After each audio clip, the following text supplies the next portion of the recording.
నేను దిగానంటే గెలిచినట్టే. Election జరగడమే late అయ్యా. అంతా మీ దయ.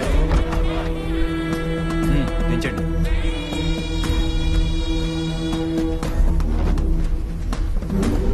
త్వరగా.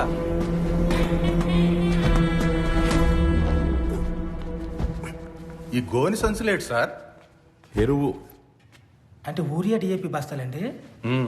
ఎలక్షన్ ఎరువయ్యా. డబ్బులే కదా. ఓట్లు పండించాలి కదా. అదిగో 40-12 పైన 10 మొత్తం 22 చూసుకో.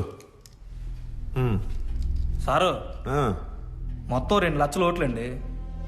ఓటుకి 1500 చెప్పు వేసుకున్నా మొత్తం 30 కోట్లు అవుతుంది సారు. మీరు 22 ఇచ్చి సర్దేమంటే ఎలా సర్దేస్తామండి చెప్పన్నా. ఏమయ్యా, ఏ ఎలక్షన్ తీసుకున్నా మాక్సిమం పోలేది 60% ఓట్లే. డబ్బులు మాత్రం అందరికీ ఇవ్వాలా? నమస్కారం సార్. ఏటు కొత్తగా వచ్చారా?